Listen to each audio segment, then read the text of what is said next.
பெருவுடையார். உடையார் பெரியதாக இருக்கக்கூடிய உடையார், பெருவுடையார். தஞ்சாவூரில் இருக்கக்கூடிய அந்த கோயில்தான் பெருவுடையார் கோயில். மிக பெரிய உயரமான அகலமான ஒரு யோனிலிங்கத்தை ராஜராஜ சோழன் நிறுவினார். மிக உயரமானது, ஒரு 10 அடி மேலே இருக்கும். ஒரு 2 ஆட்கள் ஒன்றன் மேல் ஒன்றல் நின்றால் எவ்வளவு உயரம் இருக்குமோ அந்த அளவிற்கு அந்த சிலையை கொண்டு வந்து கட்டியதோடு மட்டுமில்லாமல் பல சிற்பங்களை செதுக்கி அந்த கோயிலை சிகப்பு நிறத்தில் பழுப்பு நிறத்தில் கட்டினார்கள். அதுதான் தஞ்சை பெருவுடையார் கோயிலின் சிறப்பே.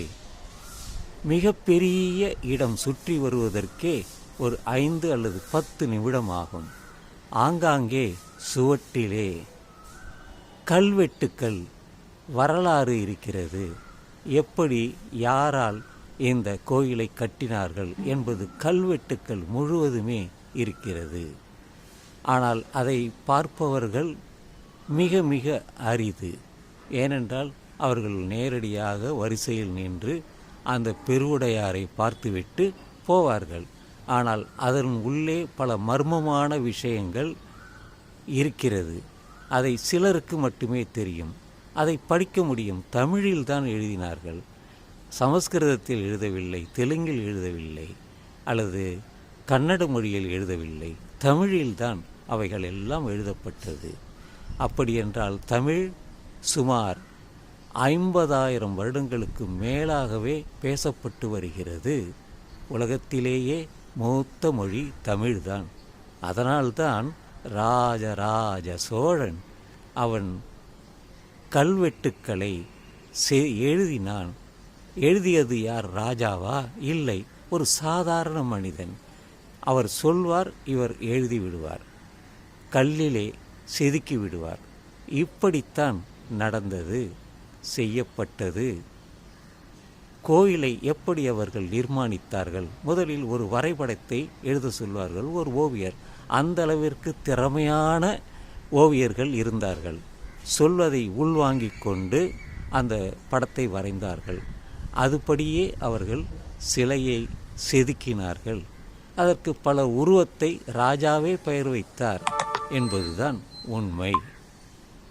எனவே கோயிலின் வரலாறு எழுதுவதெல்லாம் பொய்யாகத்தான் இருக்கும். உண்மையான வரலாறு நாம் படித்தால்தான் தெரியும்.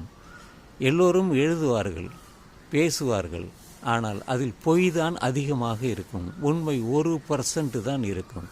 99% பொய் தான் இருக்கும். அவர்கள் எழுதுகின்ற தல வரலாறு. உண்மையான வரலாறு என்பது சிலருக்கு மட்டுமே தெரியும். அங்கே யார் இருந்தார்கள்? யாருமே இல்லை. 1000 வருடங்களுக்கு முன்பு அங்கே இருந்தவர்கள் கல்வெட்டுக்களை தவிர வேறு எந்த செப்பேடுகள் இருந்துள்ளது? கல்வெட்டுக்கள் இருக்கிறது, அந்த ஓலைச்சுவடிகள் இருக்கிறது. இன்றெல்லாம் அதெல்லாம் எடுத்தவர்களுக்கு மட்டுமே தெரியும். படி எடுத்துக்கொண்டே வருவார்கள், அவர்களுக்கு மட்டுமே தெரியும். மற்றவர்களுக்கெல்லாம் அது தெரியாது. ஏனென்றால் ஒரு கோவிலின் தல வரலாறு என்பது 100 விழுக்காடு பொய் தான். உண்மையான வரலாறு, கோயில் வரலாறு இருக்காது. அது எனக்கு தெரியும், உங்களுக்கு தெரியுமா? போய் படித்து பாருங்கள், கல்வெட்டுக்களை ஆராயுங்கள், உங்களுக்கு புரியும்.